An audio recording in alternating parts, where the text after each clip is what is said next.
श्रावणचा महिना चालू आहे आणि अर्थातच तुमचा सगळ्यांचा उपवास असू शकतो, सोमवारचा, श्रावणी सोमवारचा किंवा श्रावणी शुक्रवारचा सुद्धा.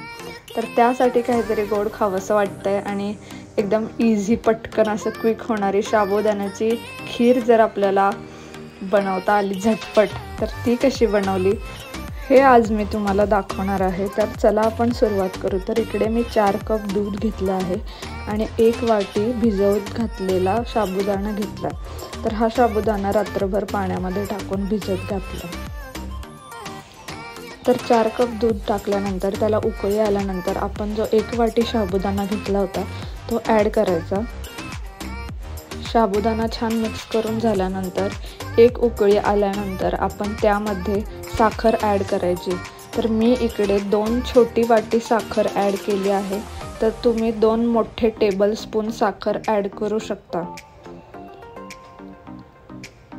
साखर ॲड करून झाल्यानंतर एकदम छान मिक्स करून घ्यायचं आणि उकळी येईपर्यंत शिजवायचं. साबुदाण्याच्या खिरीला उकळी आल्यानंतर आपण ते 5 ते 7 मिनिटं शिजवून घ्यायचं.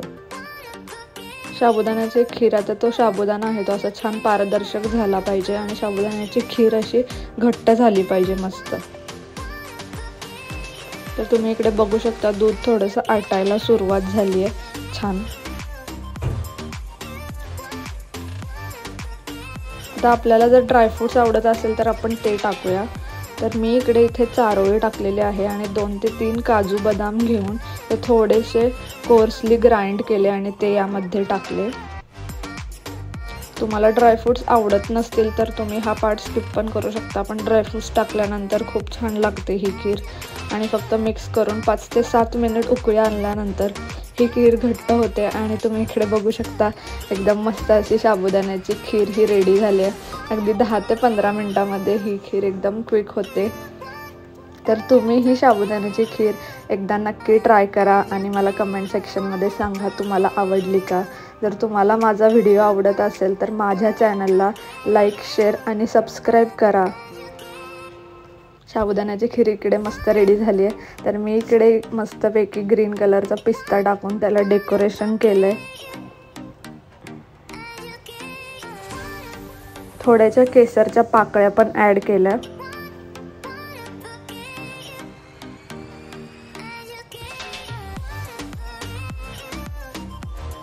तुम्हाला थोडा येलो शेड हवा असेल तर तुम्ही खीर करतानाच तुम्ही हे केसर ॲड करू शकता. तर तुमच्या खीरीला थोडासा येलो शेड पण येतो तर ती पण खीर खूप छान होते. तुम्ही ही साबुदाण्याची खीर नक्की ट्राय करा. साबुदाण्याची खीर आता डेकोरेट करून मस्त रेडी झाली आहे. तर तुम्ही ही एन्जॉय करू शकता. आणि मी जी रेसिपी दिली होती त्यामध्ये 3 ते 4 वाट्या साबुदाण्याची खीर होते. तर 4 लोकांसाठी ही सफिशियंट आहे. तर तुम्हाला अजून जास्त करायचे असेल तर इन्ग्रेडियंट डबल करा. Thank you, bye.